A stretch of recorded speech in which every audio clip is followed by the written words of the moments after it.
Hello, everyone. Hello. Hold on. Hello. Of course. What are you doing? What? We're live, but I gotta change the microphone settings. Just a second, Why? because it's not picking up on Yes, this. it is. It's showing you. Oh, there we go. No, it's not. Yes, it It's is. picking up on the webcam's microphone, Taylor.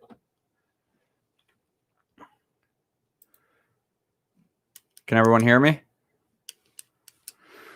All right, so we are live. I'm Bryce. This is Taylor. Say hi. Hi.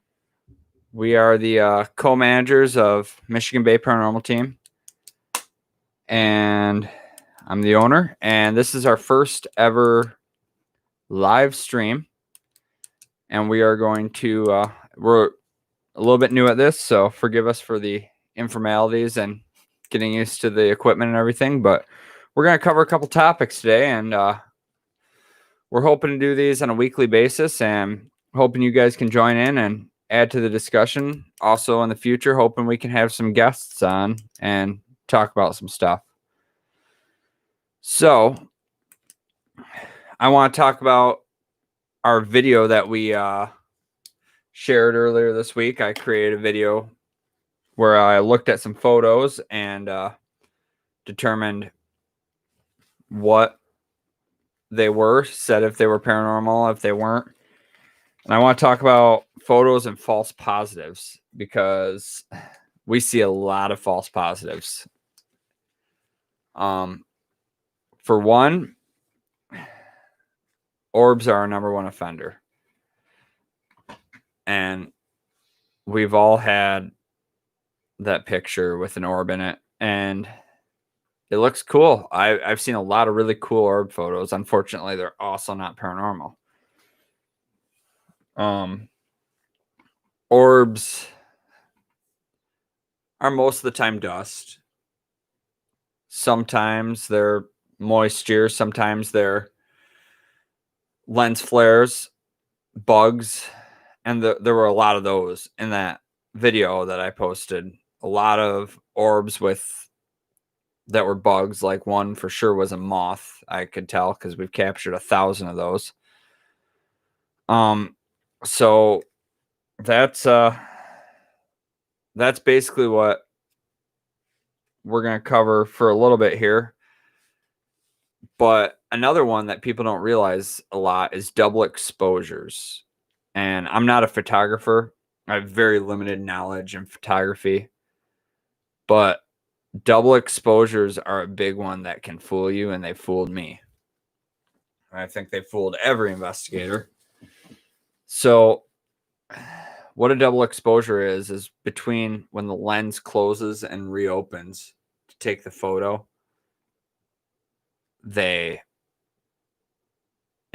something moves in the photo, especially when there's a flash, and that creates this movement that looks like an apparition. And we've seen these on countless times. And in fact, I have a photograph from one of my mentors, which I should have had ready, but I'll grab that. It's right in the room. I'm going to spin you around. This photograph that I'm going to show you is a double exposure. It looks like an apparition. It looks like a really good apparition, and I know the reflection isn't. But this person, yeah, that's not helping. But this photo is a double exposure. This is not an apparition, which they thought it was an apparition at first, but they had some photography students look at it, and they determined that the person in question was in this photo between when the lens closed and opened with the flash on. They moved out of the frame, and it created this false positive. So that's one of the things you have to be aware of, and we have to be aware of as paranormal investigators, and we always have to be aware of it constantly. We're constantly looking for ways to debunk things. I know not every investigator, but I mean, what do you think? I mean, there's a lot of different things that can be debunked. Well, in general, a basic understanding of photography, you see it a lot in sports photography. Sometimes those athletes are running at very high speeds, and if you're not controlling frame rates, apertures, your pixel counts, they'll show up blurry just as well, or it might look like there's two of them running. I mean, you've seen photos like that. Yeah. You have to have a foundational understanding of photography if you're going to be using photography as a piece of evidence. If you don't have that background knowledge, a basis on what settings you should be using, then you're going to get false positives all the time. And it's not registering you. Yes, it is. Oh, is it? Okay. See the green dots? Okay, so the green dot means okay. Again, we're very new to the live stream world. I'm very new to the live stream world. Thank you, T-Ray. So we appreciate you guys tuning in. We're gonna hopefully get some constructive talk regarding the paranormal. And that's kind of like what I wrote. People always assume ghosts are to blame for their experiences. So I'm to the conclusion at this point with investigating, and it's no one's fault. It's no one with the increased popularity from even when I started 12 years ago to now. With paranormal field has just taken off. There were 2 shows when I started, and one was really big and one was getting bigger, which I won't name shows, but now there's shows that air for a season, shows that air for a couple seasons, and they're all over the place on TV, on Netflix, on everywhere. So everyone wants to be haunted, it seems like. Wants to be on. Wants to be haunted. And it sounds funny the way I say it, but people tend to always want something to be a ghost, and it's not always the case. And the one thing with the paranormal field that a lot of people don't realize, because people also want to be investigators, is constructive criticism. And I got some not so constructive criticism when I first started. I was called out hard. I was young. I didn't know what I was talking about. I wasn't willing to do research because I was young. Yes, exactly. It is over exaggerated, and that's a problem as well. But you have to realize on TV, they have to be TV friendly. They have to entertain, and that is It's all about ratings. that is part of it for TV paranormal shows. Is over exaggerating to get the ratings, and that's why every show on TV, whether it be paranormal or like the Storm Chaser show, even that we were watching, they always add in that little drama, that team drama. That team drama just kind of like everyone loves it. They eat it up, and it almost takes away from the show, if you ask me. But to a lot of people, that's what draws them back. So that's why they add it in. I mean, that's why people like daytime television, right? Right. Drama. Right. So, but back to the topic is people do they see these and they think that their perception is reality. So they think every creak in their house is a ghost. Every dust orb they catch is a ghost. And it's not. It's dust and squeaky floorboards. And we come across a lot of that on our cases that people ask us to come to. And that's why I put that video out there. I'm going to do a lot more, hopefully, reaction videos. I'm going to get some permission to use some videos and stuff. And I guess fair use, I could use them anyways, but that doesn't necessarily mean they'll be published or anything like that. So, but I'm going to be reacting to videos. And yeah, I stopped watching most TV shows as well, but that's because it feels like evidence review to me. So anyway, but you need to, and are you an investigator, T-Ray? I know I saw you on our Facebook post, but But anyway, the everyone wants to be haunted. It seems like that they think it draws attention to them or something. I don't know what it is, to be honest. And some honestly believe they are haunted. And it's not, it's up to us to debunk it, but at the same time they get upset when we can debunk it sometimes. Well, honestly, I think it's more of an issue is everyone wants to be a ghost hunter. So you have all these people who go out there, take a few photos, catch some orbs, and think that they have something substantial because television has showed them that those types of evidence and pieces are substantial enough to show as evidence on the show.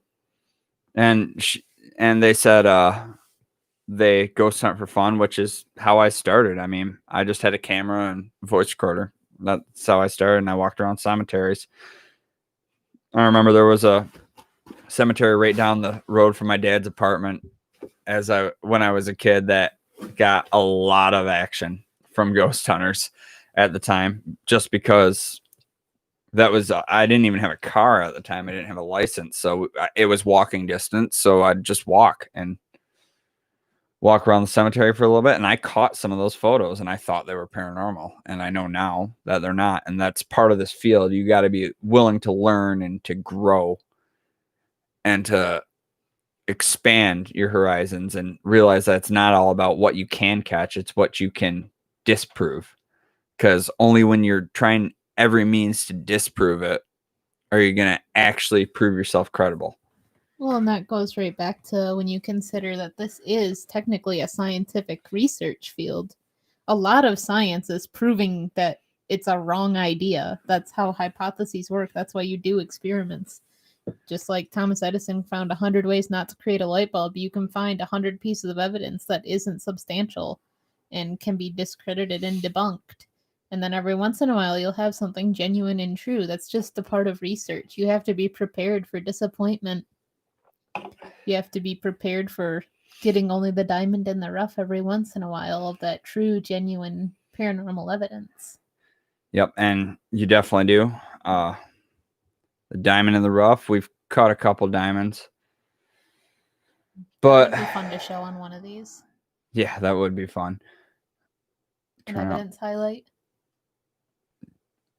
Evidence highlight would be really cool. And that's what we're going to do with the actual YouTube series, is we're going to show you just what we do. I mean, we're not going to show you all 7 hours or 10 hours of what we do, but we're going to show you snippets of what we do, whether we catch stuff or not.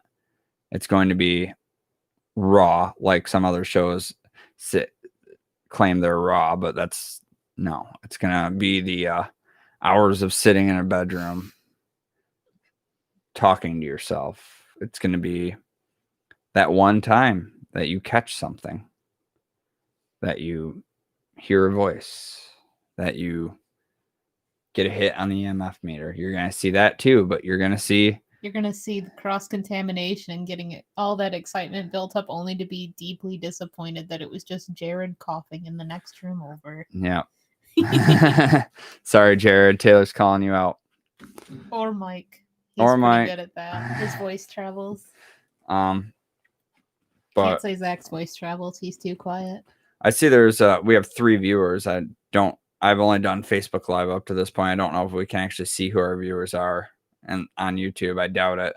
But if you're listening in, I mean, T-Ray, we appreciate you chiming in. It's awesome. But if you are listening in, please say hi. State your thoughts. That's what this is about. It's an open discussion, and we're hoping to have, like I said, more people on in the future, and hoping to even get some guests on. But this is just, we're trying it out. We're seeing how everything goes. We're seeing if we can get people interested in our team, because we have been around for a while. We just haven't been in the public eye very much until the last couple years, and really this last year we've started to come into it. So we're going to be doing a lot more of these, whether you guys watch or not, but we're hoping you guys do. So yeah, I said skeptical approaches, which is important for every investigator. You have to have an ounce of skepticism when you come into an investigation, because if you don't, everything's going to be a ghost. And That's not what you're trying to do, especially when you have a client. Send a few questionable pictures. Yeah, go ahead. Go ahead and type Go ahead. type NBPT's Yeah, email into the chat. I'll so write you an everyone has it. email. No, you're gonna write the Well, email address in the chat yeah. box. Yeah, that's what I'm at.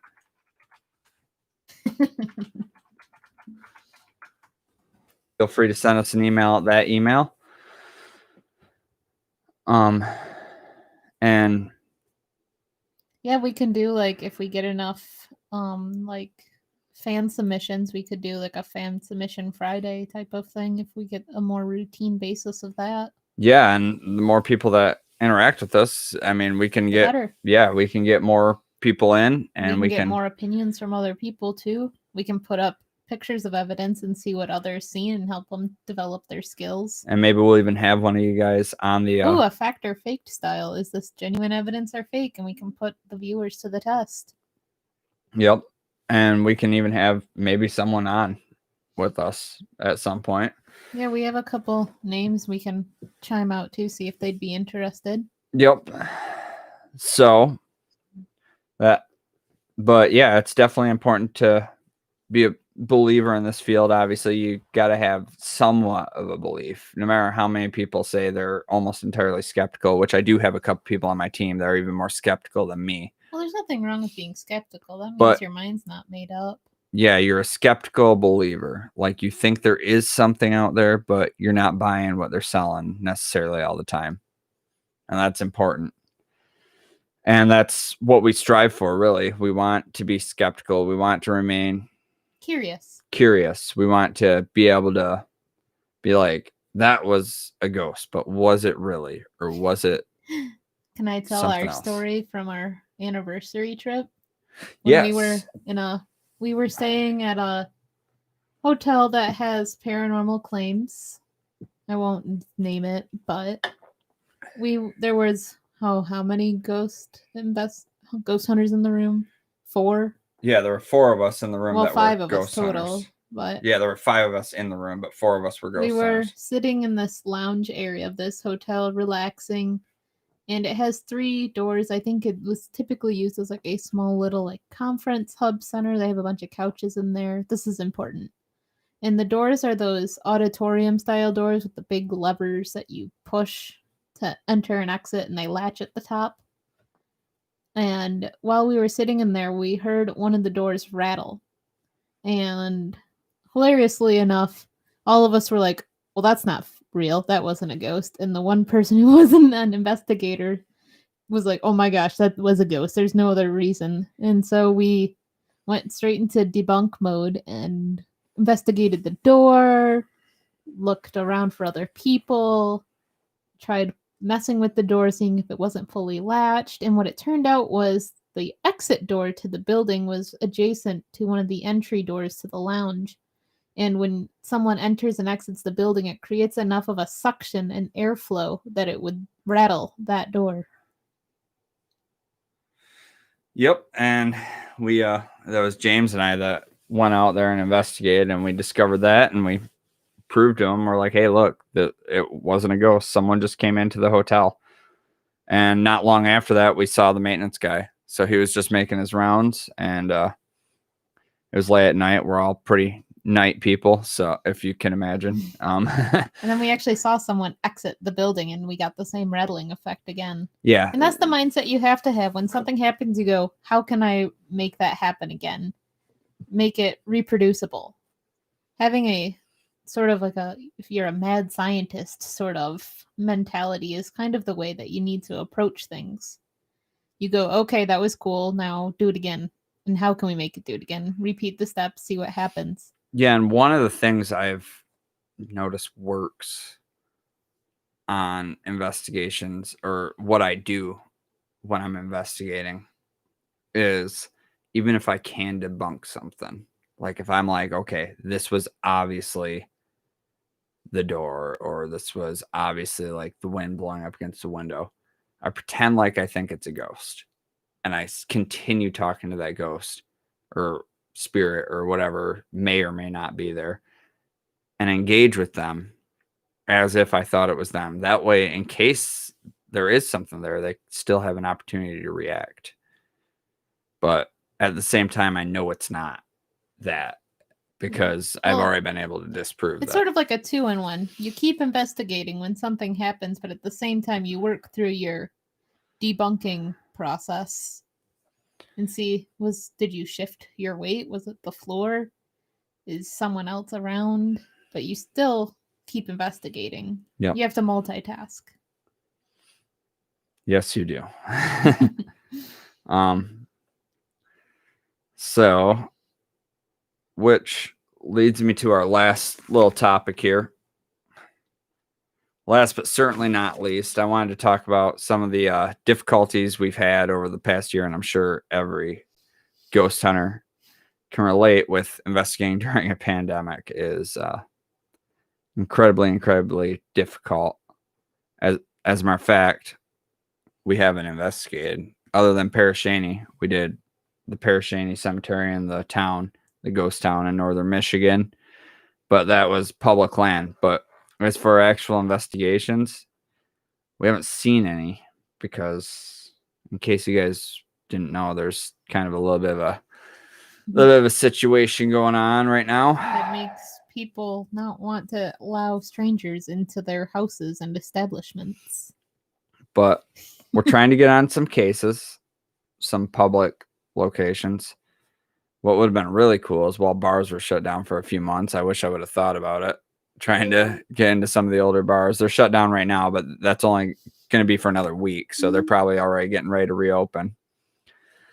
But yeah, it's kind of hectic, it's kind of chaotic in the paranormal world, and I think every investigator, whether they're have their own TV show or they're just laying the foundation for their team, I think everyone's having a struggle right now getting investigations, but just like everyone else, we'll prevail and keep at it.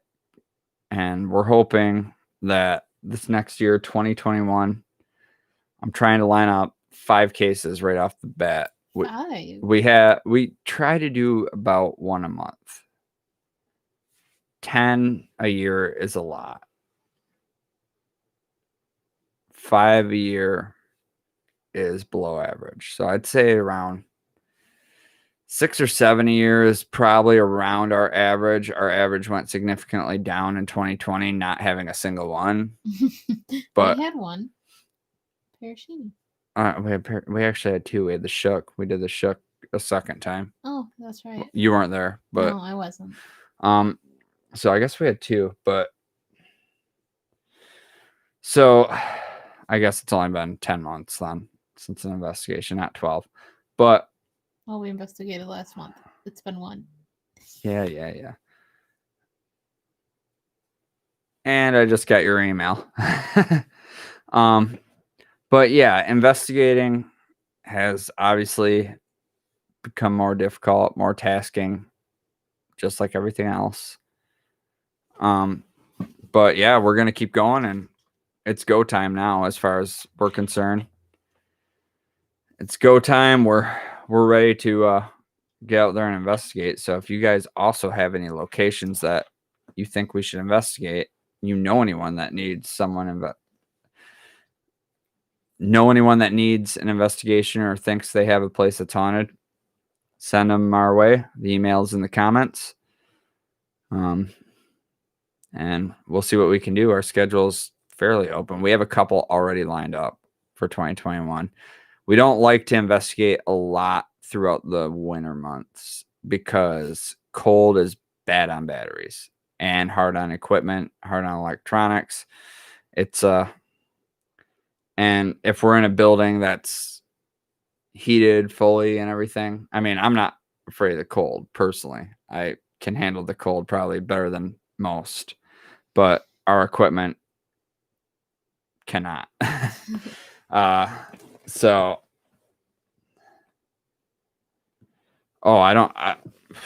that stories or not that are real or not, we're always willing to investigate them. But Seems like every place has its own story, though. Every But place that's has its natural when story. it comes with history. And spirits and things don't work like clockwork all the time. Sometimes they really just don't want to interact with you. We actually have a really good case in point to that at when we were investigating, and someone on our team let it slip that we paid to investigate the establishment, and then Yeah. the activity went through the floor. Yep. Just Nothing nothing wanted wanted to to- interact That with was at us. Hillview Manor in 2019. And it, So don't tell them you paid to investigate someone, because Yeah. they know. yeah, They they're will be upset and ignore you. so you basically just have to. I mean, we investigate everywhere for the most part. If it's an obvious hoax, which we haven't, I think we've only come across like one place that was obviously like just set up to. Oh yeah. Yeah, would it's say- it's only been one place, but One establishment, and then we won't go into house calls because those are very personal situations. up near Copper Harbor. Is it? Which one is it? Ooh, Oh, that's I can't remember. Delaware. I think Delaware is a ghost town up in near Copper Harbor. Yeah, Delaware or Phoenix. Both of those are old mining towns, right on 41 though.